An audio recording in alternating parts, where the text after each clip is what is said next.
Franck P, bonjour. Bonjour. Pour moi, c'est un peu un rêve qui s'exauce.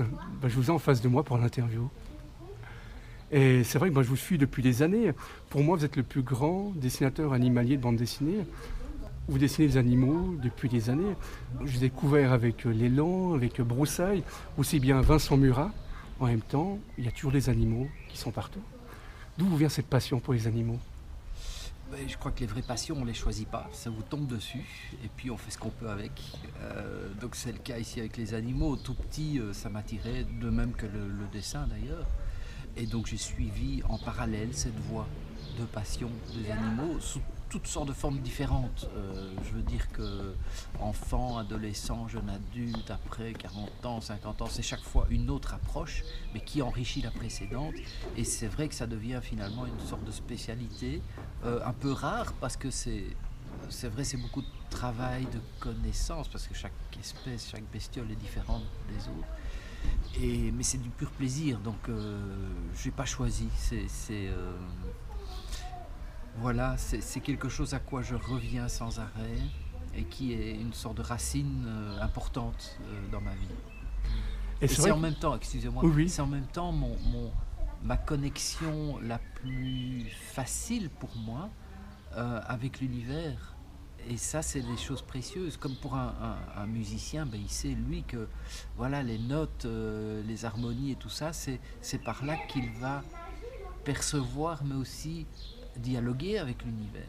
Et c'est le propre de ces grands sujets, l'animalier, les paysages, la psychologie, enfin on peut en faire comme ça une grande liste, qui sont tellement puissants et qui peuvent aller tellement loin que ça nous permet de travailler sur tout le mystère de la vie à l'infini.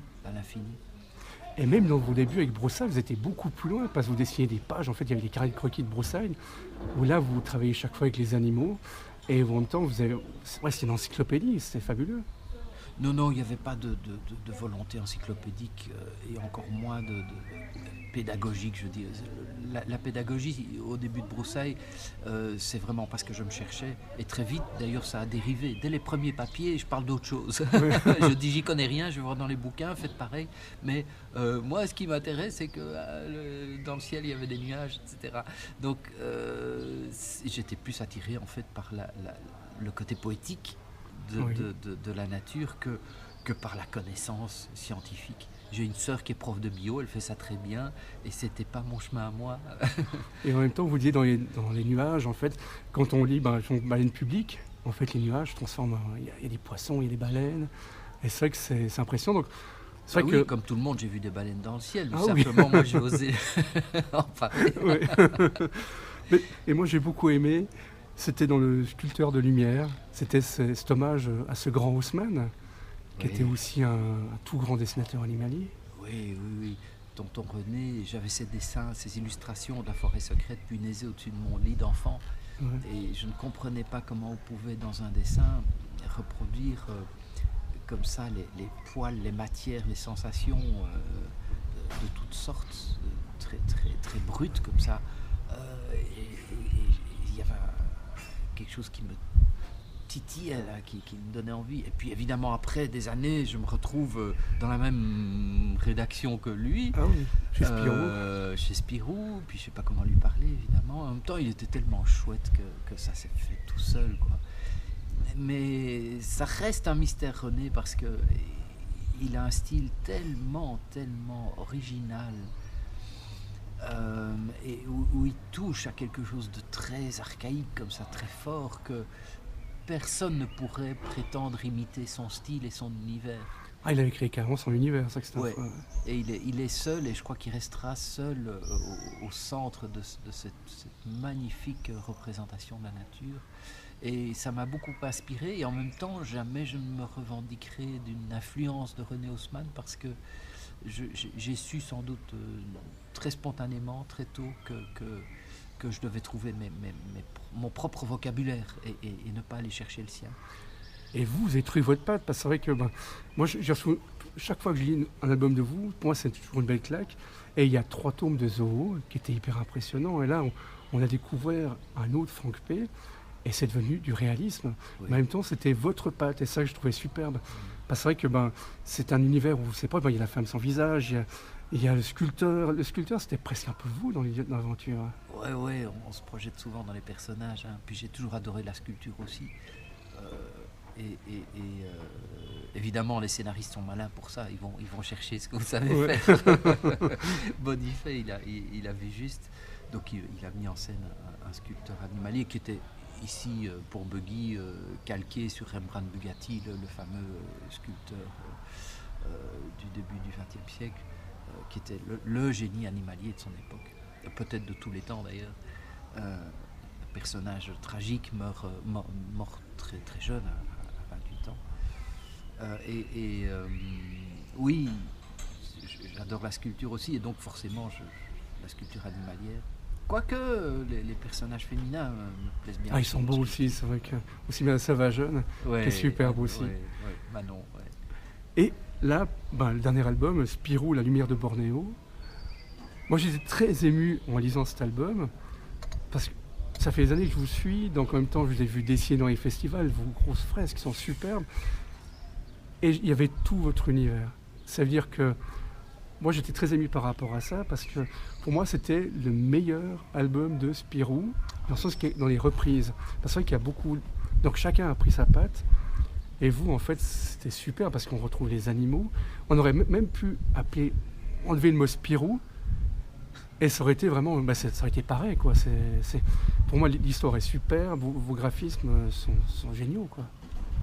Merci beaucoup, ça fait beaucoup de choses dans cette phrase. Je vais essayer de la retenir pour toute la journée. Oui, il y a beaucoup de choses à dire, évidemment, c'est un gros projet. Le matin, on se lève, on se dit, je vais reprendre Spirou et Fantasio, on a du boulot, quoi. En fait, où j'ai trouvé le culot de me prétendre légitime de reprendre Spirou et Fantasio, c'est que, comme gamin, on revient toujours au début. J'étais abonné au journal de Spirou et j'ai pu biberonner le meilleur du meilleur de Franquin Delporte, Gaston Lagaffe, en direct de la rédaction. Tout cet univers que j'ai intégré de manière si chaleureuse quand on a 9, 10, 12 ans. On boit ces choses-là et on va très très loin. On a un accès à des sensations, à des choses qui sont difficiles à retrouver après. Ça nous marque très très très profondément. Et cette connexion-là avec Franquin m'a convaincu que j'avais peut-être le droit de dire à ce grand monsieur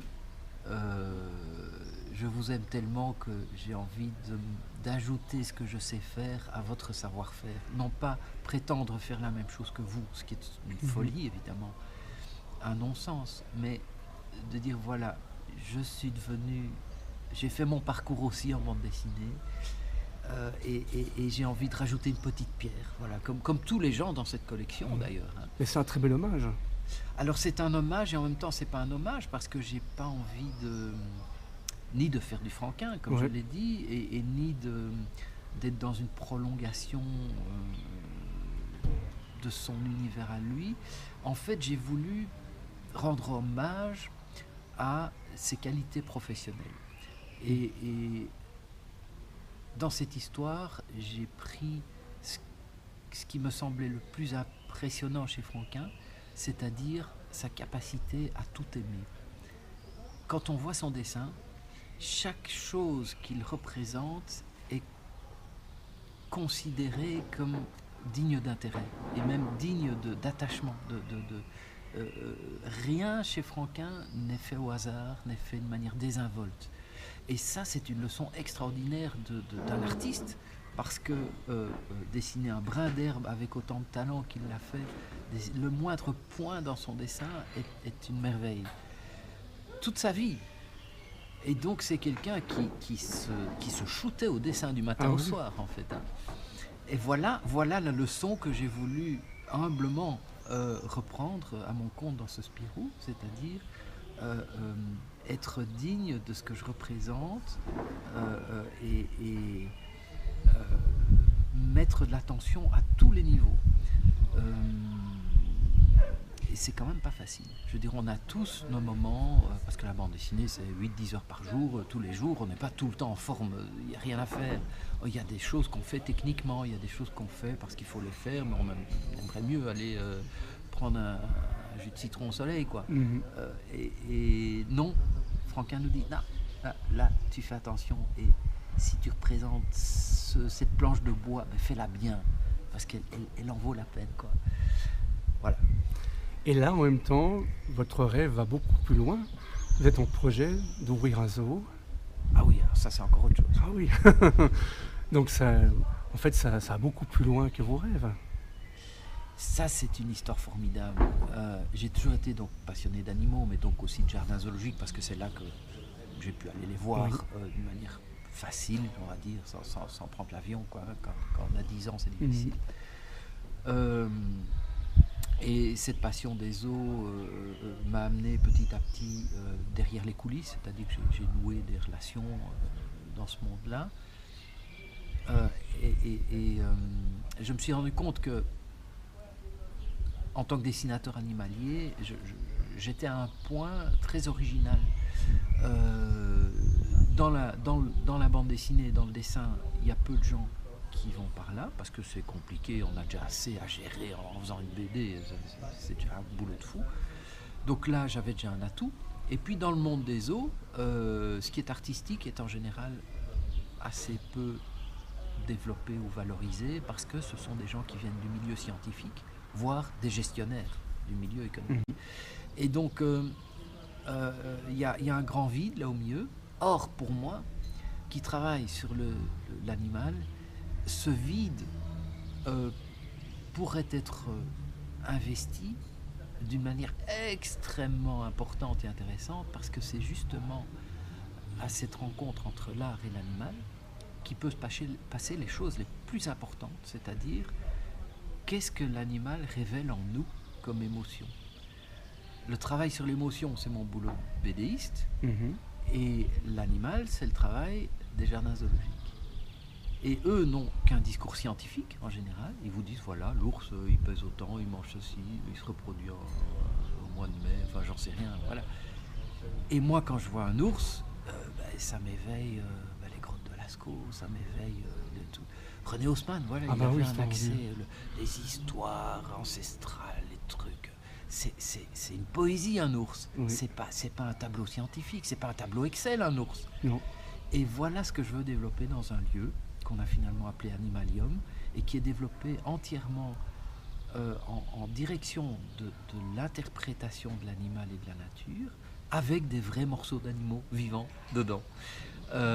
Et voilà un projet original, enthousiasmant, un projet de fou, parce que je veux dire, monter ça concrètement, financièrement, etc., c'est un truc de pété. J'en ai pour mes 50 prochaines années, ça nous mènera à 110 ans, ça devrait aller mieux.